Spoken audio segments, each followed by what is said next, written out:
Hello students, we have come to the last unit in the syllabus of Principles of Sociology.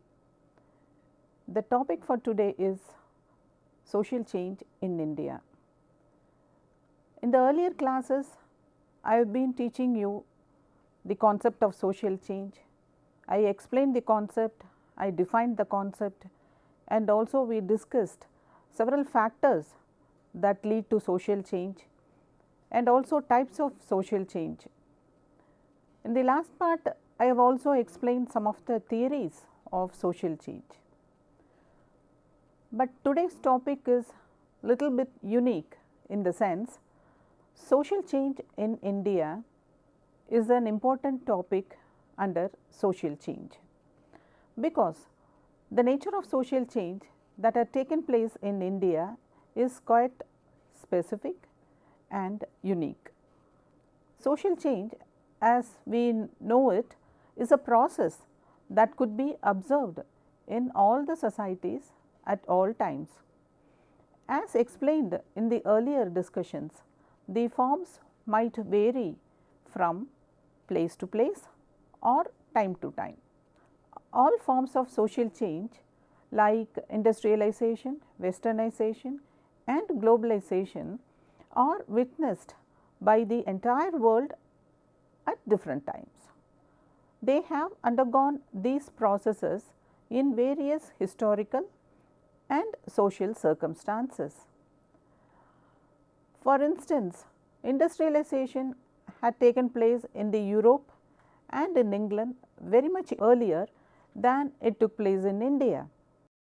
In the case of westernization, the eastern countries are trying to imitate the western culture, and therefore, the type of westernization that is being taking place in southern part of Europe and in Asia are quite different from each other.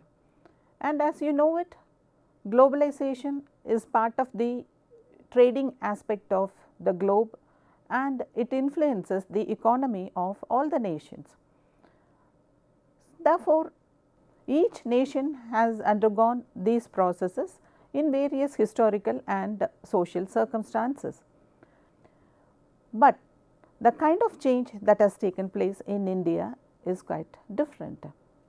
One social process is very unique to India, which was noticed and studied by a famous sociologist. This is a typical and pure form of societal and human behavioral change that has not taken place anywhere in the world. This unique process is called Sanskritization by Professor M.N. Srinivas. M.N. Srinivas defines Sanskritization as a process by which a low Hindu caste or a group changes its customs, rituals, ideologies and ways of life in the direction of a high and frequently twice born caste. Generally, such changes are followed by a claim to a higher position in the caste hierarchy than the traditional position occupied by that particular caste in the local community. The community that tries to emulate the upper caste, that is the Brahmins, with an idea of upward mobility, adopts their food pattern and even named their children with Brahmanic names to conceal their original identity. For instance, a newborn child will be named as Venkatraman or Ramakrishnan to make it sound more Brahmanic. By doing that, they wanted to conceal their caste identity. The lower caste even adopted the food habits of the upper caste. Sometimes they wanted to become teetotalers. These are the behavioral changes they wanted to adopt in order to hide their caste identity. But the intended upper mobility in the caste hierarchy was not achieved by the moving caste, as the other communities did not recognize or approve their change and mobility. As you know it, when one tries to change his identity and status, naturally the other group should also accept and recognize such mobility, but this was absent in the case of this kind of process. The mobility associated with Sanskritization resulted only in positional changes in the system and did not lead to any structural change. M.N. Srinivas initially called this process as Brahman Ization, as the lower castes adopted the lifestyle of the Brahmins only. But later he noticed that this kind of emulation taking place in different localities where the lower groups aped the locally dominant castes of that village. It need not be a Brahmanic group, but it could be any caste group in the middle range of the hierarchy. Hence, he called it Sanskritization instead of Brahmanization. This kind of emulation took place over many generations to achieve a higher status. One example for Sanskritization is the Noniyas of Sinapur village in Uttar Pradesh. They were the original salt makers who adopted to local Kshatriyas group by changing over to digging wells, tanks and roads, and by wearing sacred thread. The Lingayats have been potent sources of cultural change in Mysore state. In the same way, the Vellalas of Tamil Nadu are a Sanskritized group. Vishwakarma Brahmanas are also another group that could be quoted here. Vishwakarma Brahmanas belong to the goldsmith community, but they wanted to emulate the customs and practices of Brahmins, and they even wore sacred threads, changed their names and avoided eating meat, and therefore claim a superior status among the Panchakarmas. Similar to Sanskritization, among local castes, the tribal and semi-tribal groups were also emulating the locally dominant groups in their areas. Sometimes the local Brahmins or higher castes may gradually assimilate the elements from the culture of a locally dominant caste. So, emulating the locally dominant caste was not unique to the lower rung of the caste hierarchy, but also even the upper group, that is the Brahmins, were forced to adopt the locally dominant caste in their practices. They may go native, that is the Brahmins may go native instead of being agents of Sanskritization, because the social situations demanded such kind of change from them. The high castes become the imitators of the local Rajputs, Jats, Reddys, Kamma or Okaligas. An interesting feature of the result of Sanskritization is certain institutionalized practices of the emulating castes.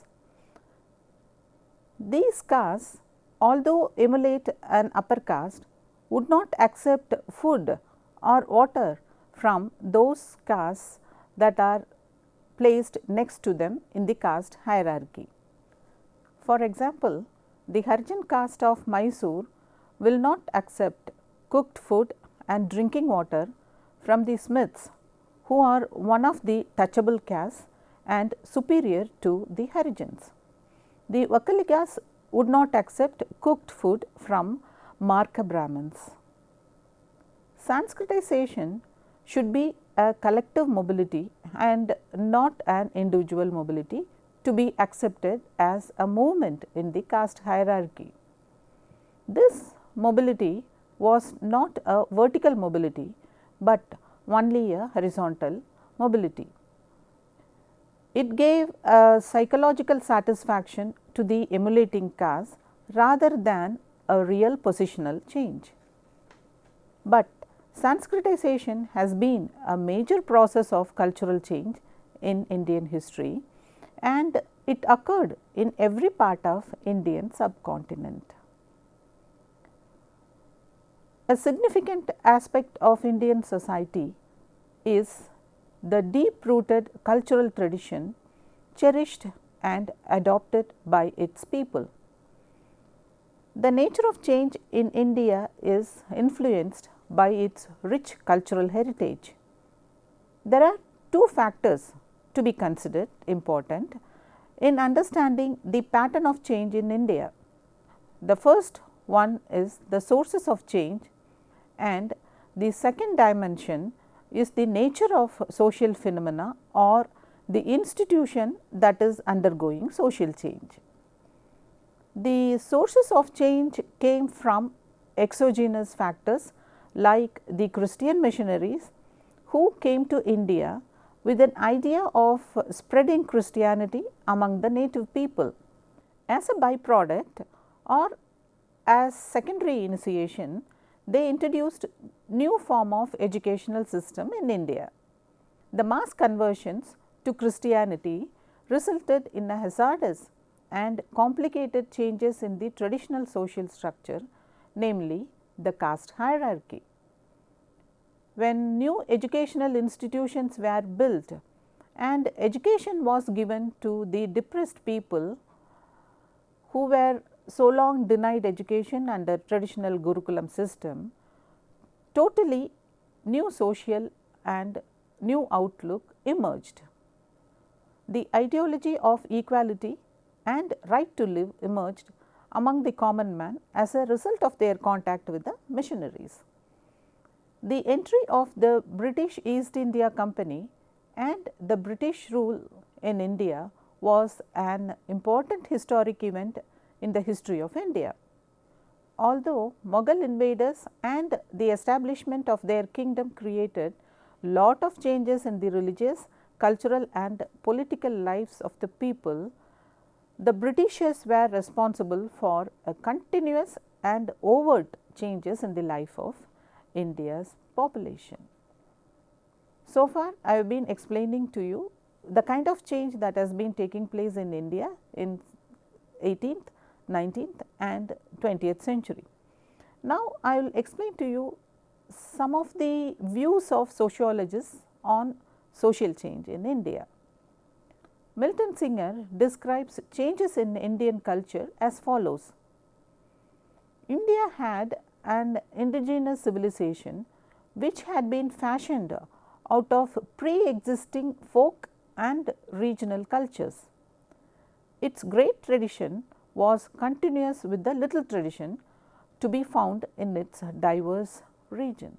That is, the great tradition and the little tradition of our nation went together. There were no conflicts between the great and little tradition.